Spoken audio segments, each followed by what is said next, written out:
Here we have two very different cars in a lot of ways, but two quite similar cars also. I mean, they're both from the same period. Obviously, one's from the US and one's from the UK. This one, 4-cylinder, nothing bigger than a 2.3 came out in these cars. In contrast to this car here, with its 5.7 litre engine. Obviously quite a different bundle. But size-wise, incredibly similar.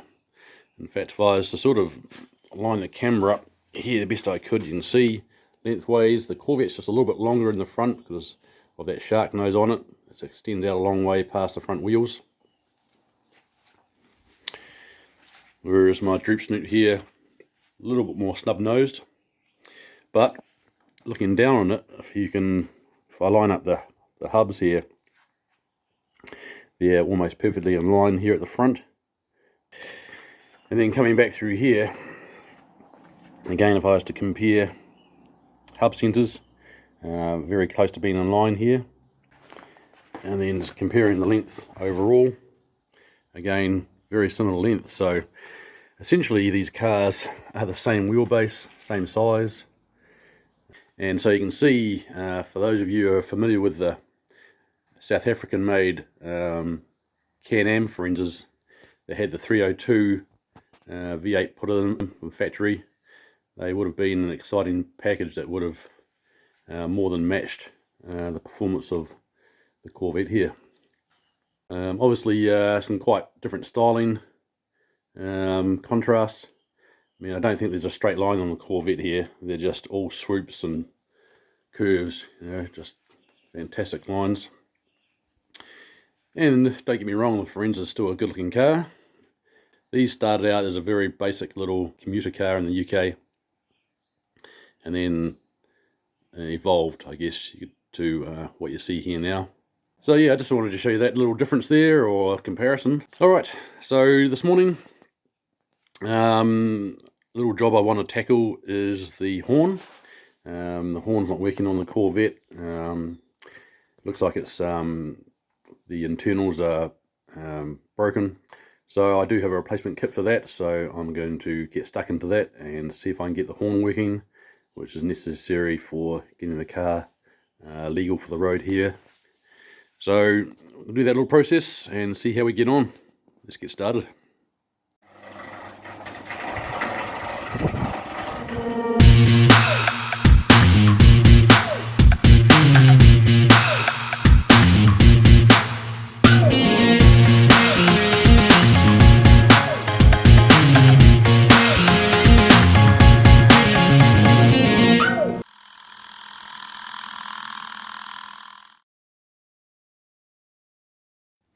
So I'll begin the process by doing the obvious thing, and that's pulling the horn cap off and inspecting the mechanism underneath, and then just paying close attention to how things come apart and then how they go back together again.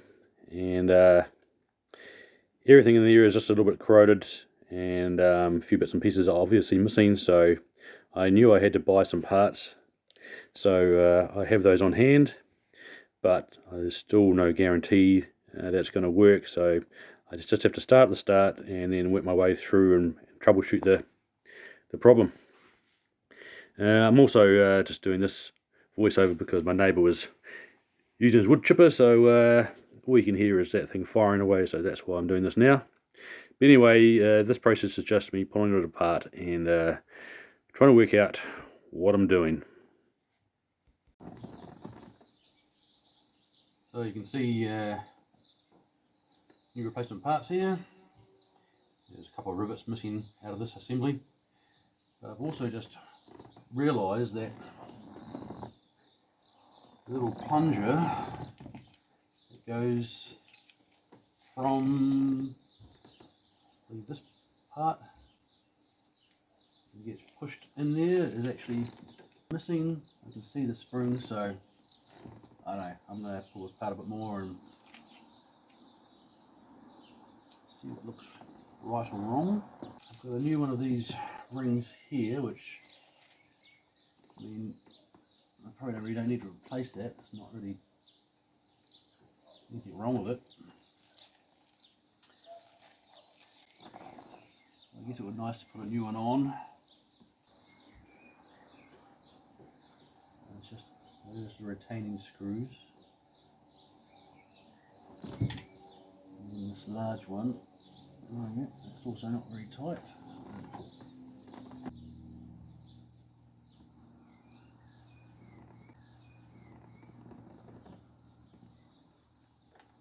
This is the control for the telescopic adjustment on the steering wheel. So, being that this car also has tilt and telescopic function on the steering column, that sort of adds to the complexity, I guess, and I was still learning on how that all worked and came apart and functioned. So again, I just took my time with it, and trying to take a good visual note of how it all goes back together. Trying to work out what goes where here. See if I can work it out here. So there's a pin, a spring, and this little retainer, plastic retainer. And on there, and there's your horn action. So that's mounted solid.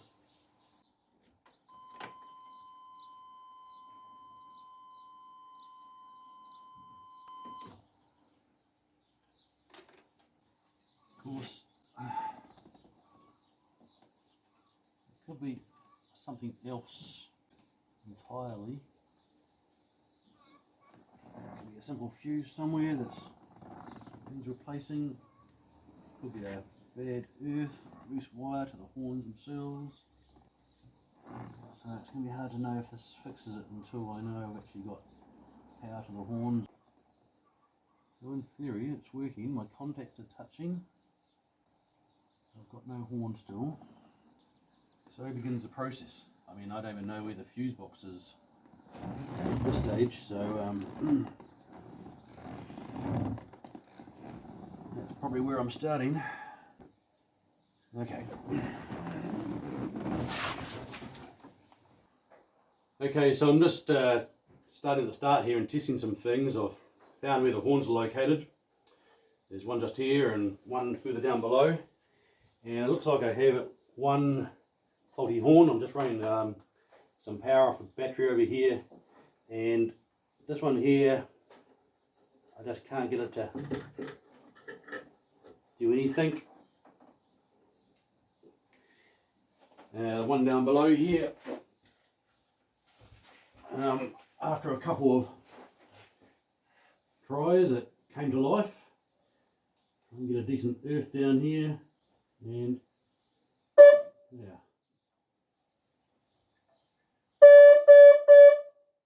So that one's working okay. Bit tinny, but I'll take it.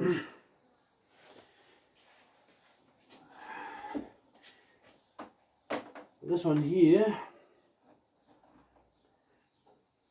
just won't kick into life, and I think the way these operate, you know, if they're not used for a while, they can seize up. They are a moving part inside these, I believe, so I might be able to get this free. But meantime, I think I'm just gonna test that one now that I've got it working. And just, it might have been just a bad earth down there. I'm going to test the horn again, see if that's freed it up. If not, then I know I'm not getting power to the horn, and I have to start that process. So let's just try that again. The button. So still nothing at the button, so my next step will be to test. I'm actually getting power to the cables down here. If not, then I'm hoping it's just a fuse gone bad. So I'm going to get my lovely wife to come down and push the horn button while I put the meter on it and see if I'm getting any power to the wires. Okay, so I located the fuse box underneath the dash, which is not the most convenient place to get to, but anyway, got it underneath there, and with a little bit of research, Found out there should be a relay underneath there, and I believe I've located that, and that's this little relay here for the horn. And if you listen carefully,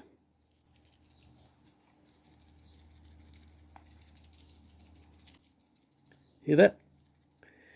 This thing is junk inside. So I'm pretty sure that's the issue there. Either way it needs replacing, so I'm going to run down my local parts store and see if I can find one to suit. I don't know if it's specialised to Chevy, I'm sure it is, that pin arrangement, but hopefully I can find one to do the trick. And I better check and find out what size it has to be as well. I think it's 20 amp, but anyway, I'll find that out and see what I can do next. Wish me luck on that. Alright, so just an update here. As you can see, things have progressed a little bit. I've had to get a little bit more in depth with getting things working in here, mainly because the dash lights were not working, and obviously the horn was not working either, which was the main starting point for this little procedure here. So I've pulled the entire dash cluster out there, and to get those bulbs out, I've cleaned all the contacts behind the bulbs, make sure the bulbs are working, and popped them back in again. So they are now working. I'm not sure if I can... Oh, there you go. So there they are, all lighting up nicely. The only thing you can probably see there is I've changed the two bottom bulbs on each side to orange bulbs, and that's just for a little effect thing. I thought might be cool to do. It'll just let the light bleed from orange to white from top to bottom, so I'm hoping that'll look quite cool. It's hard to tell like this, but at night and with the speedo back in place, it should work alright. And so I'm just going to pop that all back in place today, and then move back onto the horn. And it seems like a little thing, but I can't make this car legal for the road here in New Zealand without that horn working. So I've had all the guts out of this, and I've pulled the indicator stalk and the canceller out and serviced it, and I found them behind there that the plunger that makes contact with the back of that mechanism, the spring had broken, and so it was no longer making contact with the back of the plate or ring that's on the back of that little mechanism there. So I have replaced that spring, so that plunger is now making nice contact on the back of that plate, which means it'll get earth coming up through the column to the horn button, which is what it needs to function and for the horn to work. So I'm going to pull that back together today, much as I can. I may not finish it because I'm actually doing some repairs to the little cover that goes around here. I'm just repainting that because it had some chips on it just from wear and tear, so I'm going to be respraying that just to make it look nice again. From there, just making sure the horn functions, and then I may move on to the center gauges because the lights behind those are not working also. So I suspect it's the same issue. The bulbs, just through time, they just get a little bit corroded and they stop getting the good earth and they stop functioning. So I've been through all these ones here on the gauge cluster, and those are now working. And again, that's all it was. I just pulled them out, cleaned them, sprayed them with a little bit of the electrical grease or oil that I'm using here. I can show you what that is. Just this product here, you would use it for spraying the tops of your battery terminals to stop them from corroding. So that's what I'm using, just to spray the contacts with, and hopefully that'll keep them functional for a long time ahead. So now that those are all working, like I say, I'll move on to the center console and do the same process with those. Alright, so that's where I'm at. I'm going to carry on. As you can see, I've pulled the front seat out and just put a cushion there so I can actually get some space to move. It's pretty tight in here without doing that, so for the sake of taking 4 bolts out and removing that seat, it's made my life that much easier. I can actually crawl underneath that dash a little bit easier now and see what I'm doing. Alright, so I'll come back to you when I've got this back together a bit more. Okay, back again the following day. I've got ahead and installed all the 2 gauges and the instrument cluster there, and put a new clear bezel in, and that's all fitted off now. I'm waiting for some parts for the column here that I'm going to need, which hopefully will be next week. So meantime, while I'm waiting for those, I'm going to move on to the center console here, and I have new plastic to replace the original. This is getting pretty worn out looking, and I've also going to, as you can see, that ashtray cover. I didn't buy a new one. I'm hoping I can refurbish this one. So that's going to get replaced. The ashtray, the cigarette light will get cleaned up, and I may investigate the heater controls as well, because I believe they're not working. But apart from that, there's a fan staying on in there as well. So I'm going to pull this apart, clean all the contacts, and make sure everything's going to get in a good earth. As I did over here, I'm going to pull this apart, just clean everything, check it, put it back together, and with the new console bits and pieces to bring it up to date. Okay, well, I've got the old center console out, and I'm just going to be switching over some of the old components onto the new, and then I've got some new parts going as well. So the window buttons will go back in. The leather boot's in good condition, so that'll go back in. I'm just going to paint the little four screws that hold the boot in, paint those nice matte black again. I've got a new ashtray to go on it over here, and you can see I've also got a new switch for the demister, which goes in that position up there. So this is the hole for the radio, for the heater controls, and then in that space there goes the ashtray flap, which is this one here. So as you can see, it's in pretty poor condition, so I'm going to attempt refinishing this. I didn't buy a new one of these, so I'll give that a sand back and a coat of matte black paint, and hopefully it matches this new center console nicely. As you can see, I've got just this little lighting or display panel for the shifter to go under here, and that's about all I'm going to reuse. I'm going to probably find a new cigarette lighter housing, because this one's so corroded and nasty, I don't want to reuse it. So even if I could clean it up, so I'll see if I can find a new one of those from the parts store and put this together, and then I'll work on the center gauge console cluster. So I've pulled the shifter assembly apart, and the clear lens, you can probably just see there, see it's got some very light scratching just from being cleaned over the years.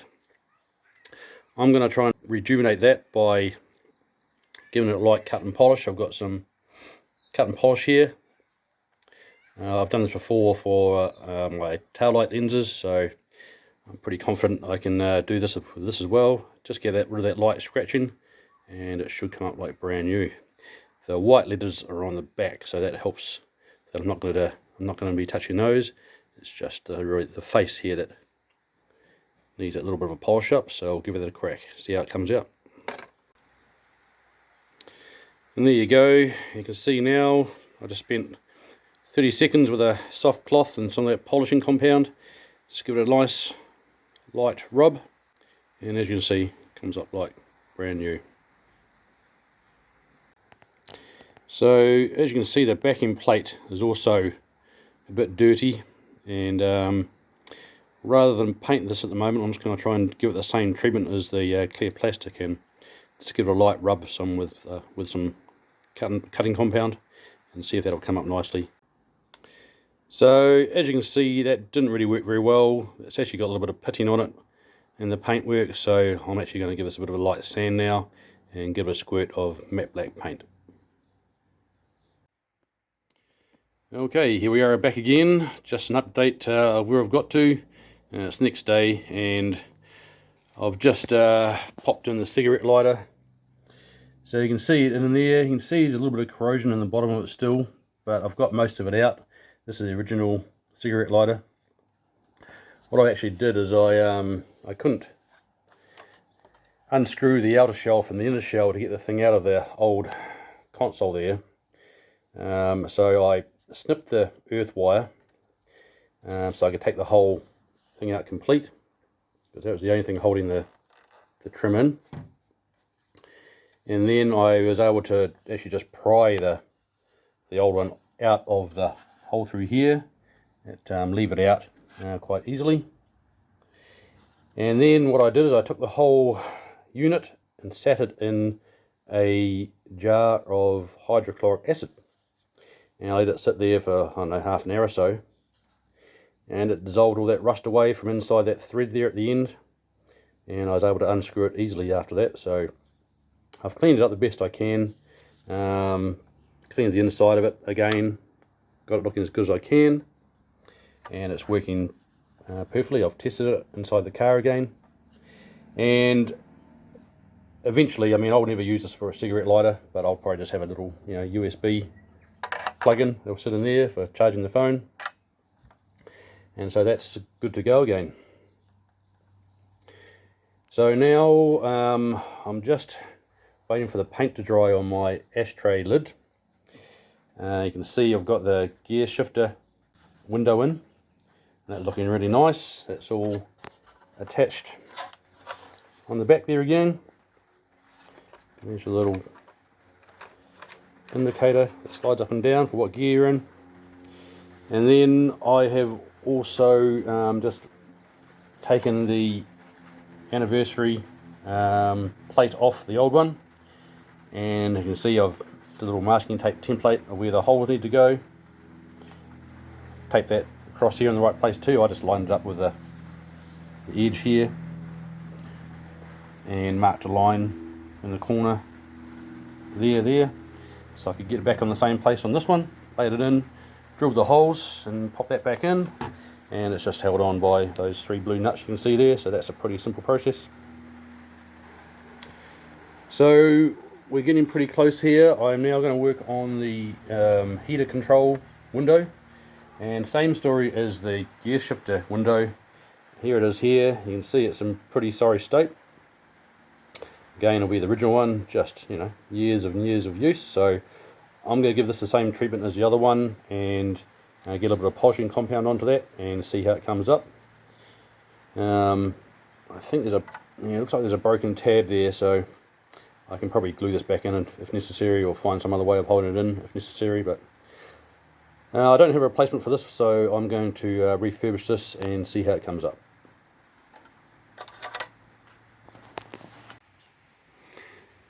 Okay, well, I've just removed my center gauge cluster. As you can see here, took a little bit of heaving to get it out. It's just a pressure fit, apart from the screws that hold it in. It's just a pressure fit between the dash cover. But anyway, it came out, so I'm going to be replacing the fascia panel. You can see I've got a new one here to match in with the new center console. So I'm going to just go through this, swap out all the gauges, check all the bulbs are working. As per the dash cluster, I suspect all the bulbs just need checking and cleaning and putting back in to make them work. So I'll just go through that process and get those swapped out, ready to reinstall.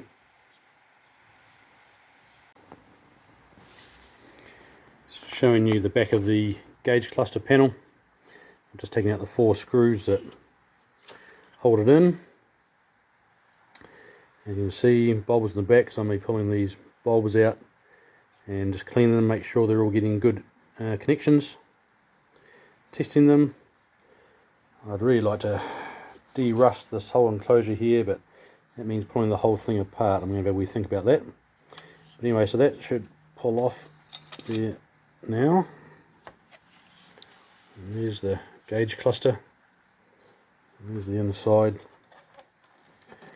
So the new fascia panel doesn't have the clear plastic or any of that gut, so I'm going to swap all that over.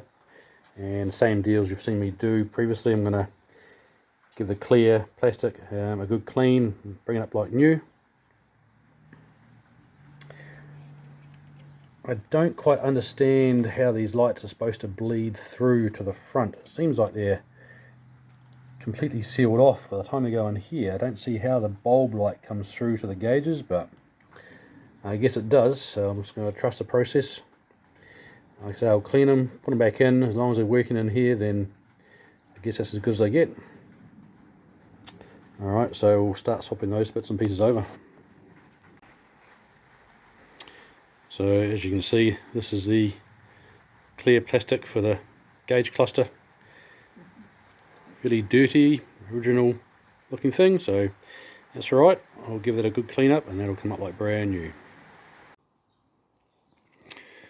Okay, so I've got the new gauge cluster assembled using the original gauge cluster, of course, and as you can see, I've all the plastic layers looking really nice and clear. Got rid of any swirl marks, and also I didn't even realise it until I started doing the job, but there's an extra little I guess instrument light on top there. So that's been swapped over and cleaned out. There's a tiny little lens in the bottom there, you can see. So that shines a little green light down onto just the general area, I guess. So that's all working again now. So I'm just going to, last thing to do is, if I can focus.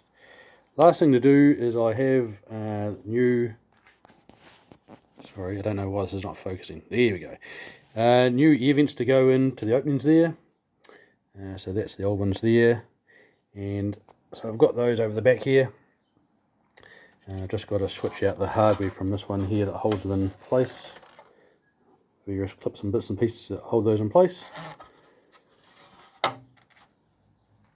And after that, I'm getting pretty close to be able to swap things over. Oh, I still need to pull the bulbs and just clean the connections on the bulbs. So I'll do that as well, make sure they're all functioning.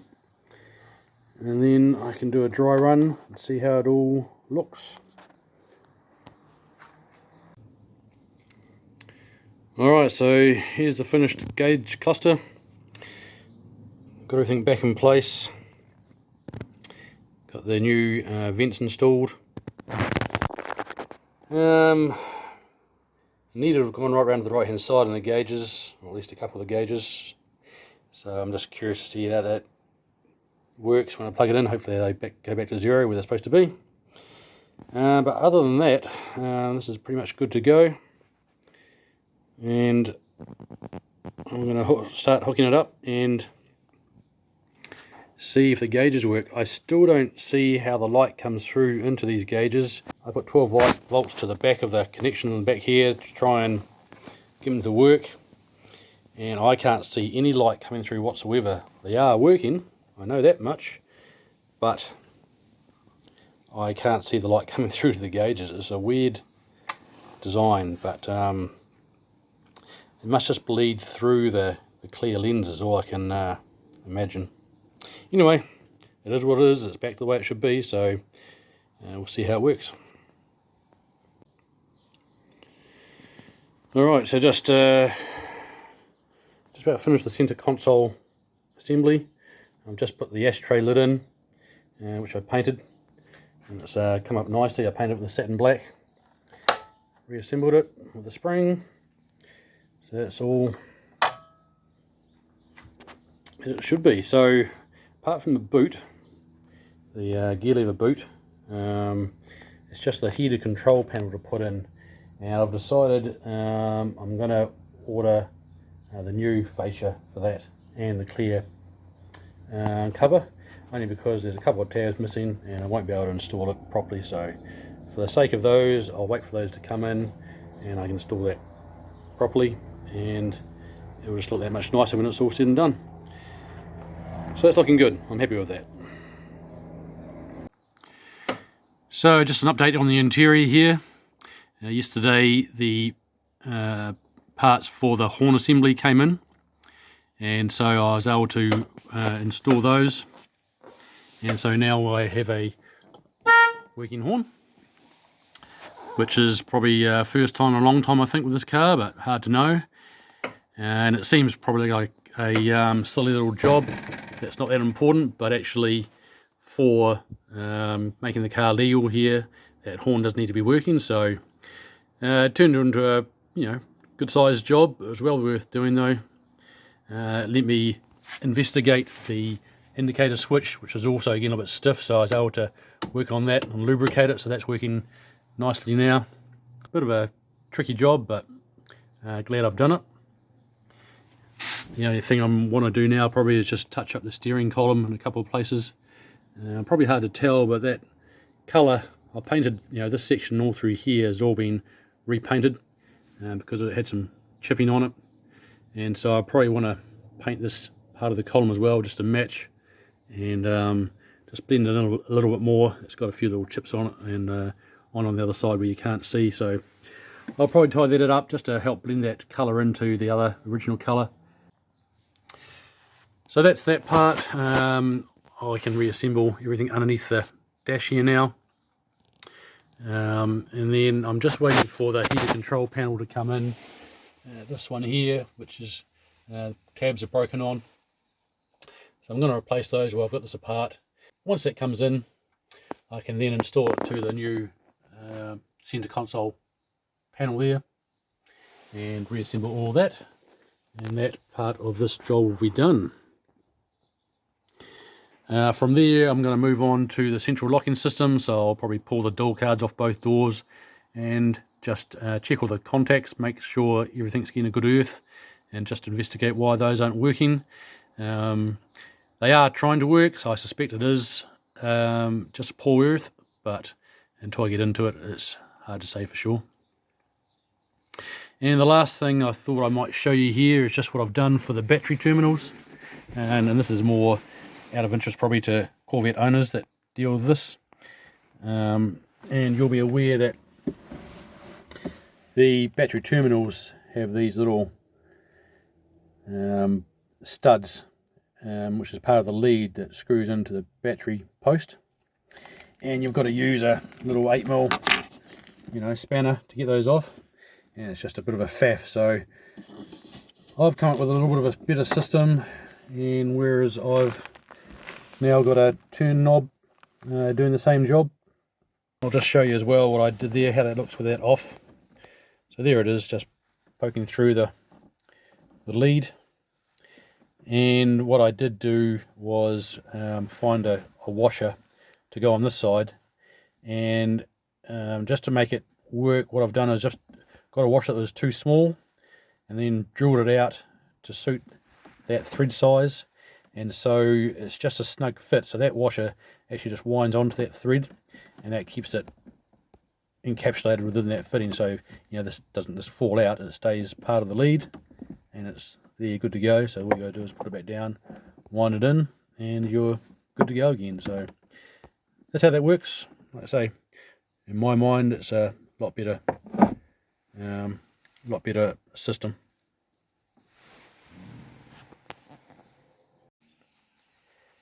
So just finishing off here, I did want to show you how this looks, and I'm not entirely happy with the new horn contact assembly, and I've seen this mentioned on other YouTube channels as well, that these aftermarket horn cap retainers are pretty rubbish, and I can confirm that they are rubbish. They are, well, it does not hold the horn contact on very well at all. It just, you press on the wrong spot and it just falls off in your hand. So the fix for that apparently is to take the original one, which is this one here, and reuse it basically. So this outer shell part that holds the cap on, I want to put onto this new assembly here. So I'll probably reuse this part of it and take this one off of this one and attach it to these newer parts here, and that's by taking these 3 plastic rivets out and swapping them over, so that I'm using the original horn retaining ring. So I'm going to do that little job next. So while I was working on the console and just putting things back together, for the steering column I was testing the high beam switch and the lights on the gauge clusters and so forth. And the lights stayed up because I've got the switch disconnected on the inside that makes them go down automatically. Anyway, I wandered around the front because they were up and just have a look. And to my great discovery, I found that they actually look like this. And you probably think, well, it's just dirty and dusty, but that's not actually dirt and dust, that's actually undercoat. It's on there pretty good. And that's from when they painted this car the last time. So the previous owner obviously didn't get a chance to see that, because I know if he had, he would have had them fix that pretty quick smart. But I guess they got away with this this time. So anyway, I've done the driver's side here. I basically just had to get some solvent, and I was able to clean off the worst of the undercoat, and then got some light cut and polish, and gave the black surround a nice cut, so this is all nice and smooth and shiny as it should be now, which you can see quite a big difference from one side to the other. And the other thing I've discovered is that both high beam lights have blown, so I've got those on order. I should get those within a couple of days. And so while I've got everything out, I've just been tidying these up. I've painted the inside of the bezel, cleaned up the stainless steel trim, and I've also pulled out all the contacts from the plugs, cleaned the contacts up and sprayed them with my battery contact oil to keep those clean for a better contact. And so they're ready for that to be plugged back in, and screw the bowl back in, and we're good to go again. So a little unforeseen job, but one that needed doing nevertheless. So yeah, just a fun little job actually doing that. You know, clean it up, it's not hard, it just takes a little bit of time, and the results are obviously from that side to that side are well worth achieving. So that's where I'm at with those. I'll get on to the other side tomorrow and get that one looking the same, and then I can move on to the next thing. Alright, well, that's the end of another episode. Another couple of jobs ticked off. Be sure to check out the next episode for what's coming up next.